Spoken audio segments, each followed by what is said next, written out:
Secretary, and thank you for being here. Of course. On something that's very near and dear to me and the state of Mississippi. On April the 19th, the Department of Education released its omnibus Title IX rule, which frankly flies in the face of the original intent for Title IX. I've been around a long time. I have followed this, and it is amazing what this new rule is doing.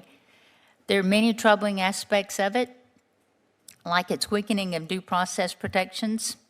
You know, in your own comments, in your own words, as you sat here today, you said protecting students is #1 priority for you. Then you said the most important thing for me is student safety. So I'm glad to know that you've stated that for us today.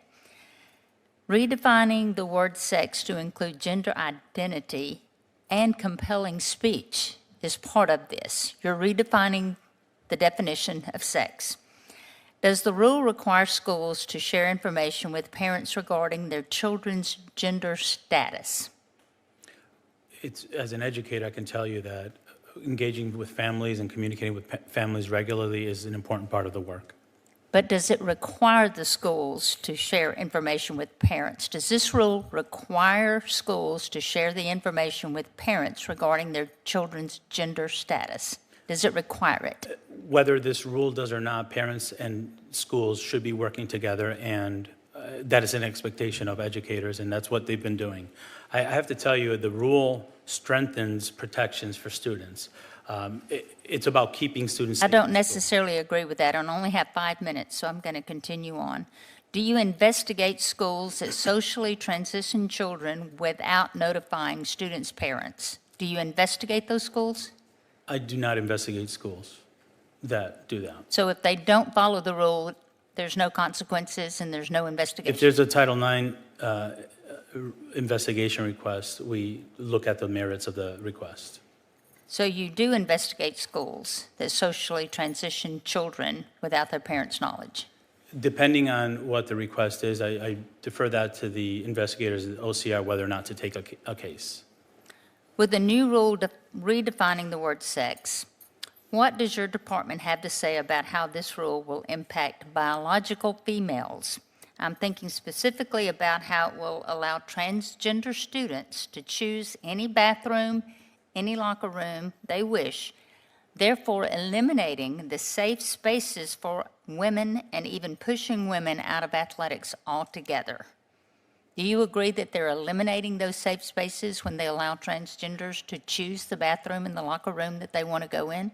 I don't, and I'll tell you why. I've been an educator for about 25 years, and it's the role of educators to make sure that students have the safety and privacy that they need and that we take into account the perspectives of different students. You know, Senator, we cannot pick and choose which students we want to protect.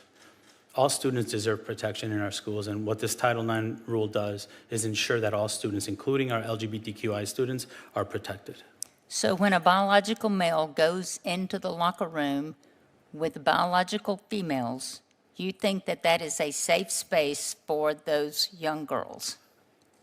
When girls walk into bathrooms, you may not be recognizing students who are transgender, but because you don't recognize them doesn't mean that I don't protect them. But biological males going into a girl's locker room and a girl's bathroom, you have no problem with that whatsoever, and you consider them being safe in all circumstances? Again, I think the line of questioning is trying to create division. What we're trying to do is protect all We're students. not trying to create division. You just said protecting students is my #1 priority. All students. So do you feel like that those biological females are protected in that setting? To the best of your ability, you're protecting them? The Title IX regulations that we have protect all students and give them access to the same opportunities that all other students have in our schools.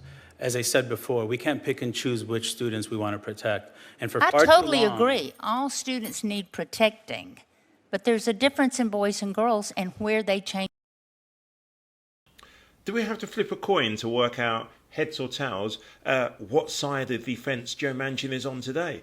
Never can work out, really, who Joe Manchin puts first. Oh, silly question. Joe Manchin puts Joe Manchin first. Pay, since they're working, we need them here. They get paid when they're working, but then we pay also their debt commitment. After 10 years, it's totally forgiven. But you're not telling, no one's doing anything. You know how long it took us to find all 50 categories, whether it be in health professions, whether it's in public service. There are so many ways, scientific research, general repayment, everything. There's so many things, but yet we end up giving $620 billion of debt cancellation has already been implemented, including $275 billion from President Biden's new income-driven repayment, and then we're talking about doing another $750. We're spending more on giving money away than we ever did on education. It makes no sense to me at all, and you all have done nothing as the Department of Education showing me how I can take this burden off of me while I still get paid and I'm contributing to society. And we have no financial requirements whatsoever, literacy.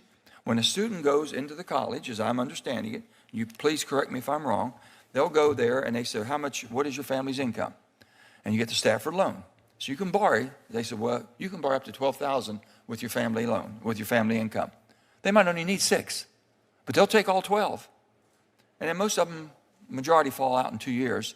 They think it's all free money because they have no payments at all. There's no accrued interest whatsoever. But when it comes time to pay the piper, it hits them hard because we don't require any financial literacy on the front end. This is stupid. And we just keep piling it on like there's no end to it. Your debt is $34.5 trillion and growing every day. And we're not going to be able to burden this education. And we're dumbing down on top of that. Students aren't getting any better. And how about the kids that don't go to school? In our little state, there's an awful lot of kids that can't go to school. They come to us and says, you mean I'm working and paying my taxes and you're giving it away to people who went to college and had a good time? And now they don't want to pay it back? Had a better chance for an opportunity? Don't want to pay it back? We've got to answer. You want to know why the rural America and urban and rural America is getting further and further apart? Is because rural America is being left behind and getting screwed. That's exactly why. So, sir, I don't know what in the hell you all are doing, but this makes no sense to me. If you would just take a look at our Smarter Debt Act, we put it all together for you. It'll be able, you could put it on your website tomorrow and start showing people how to take the burden of high student loan debt off of their back by giving services back that we need in so many areas of our government, so many areas of our country. Everyone needs it, every state, but you all don't do it. Did you know about what we're talking about, the Smarter? Thank you for your comments, sir. And I think we share the opinion that higher education has been out of reach for too many people and that we have a broken system. We're proud of the work that we're doing to provide teachers who are making $35,000 a year debt relief after 10 years of service in public service. So we're committed to working with you and others. This, to me, is about that teacher that I spoke to recently who has $60,000 in loans because the interest compounded it. She took out a $30,000 loan and is now owing $60,000, making under $40,000. The system is broken, and what we're trying to do is fix it. The bipartisan bill. Why don't we just that educate a person that basically when they take the debt out, when they sign up for the Stafford loan that they think is free money, it's not free money. Explain to them what their budget. So they have a budget when they go to college? This is your budget. Mm-hmm. But you tell a kid that they get $12,000, I guarantee you they'll have a nice apartment and end up buying a car. The folks that we're providing debt relief to, sir, are public servants, they're veterans that have served our public and have done it not to become rich, but to make their community better. People who have been taken advantage of by universities or colleges. I agree with all that. So we're trying to fix a system to make higher education more affordable. You have to you're the education department. Right. You have to educate people on what's available. Right. The education of basically the congressionally authorized student loan forgiveness programs. It's out there. 50 different categories where a student can say, oh, I'm going to go in this education. I'm going to work over here. I'm going to go in health. I'm going to go in scientific research. And I'll go work over there because that takes care of my debt. They're paying for my college tuition. But no, they go out and whatever happens because they have no idea. It comes back to roost on them. And I don't know. I'm done. Senator Hyde-Smith. Thank you, Chairwoman Baldwin and Ranking Member. Thank you. I want to talk to you today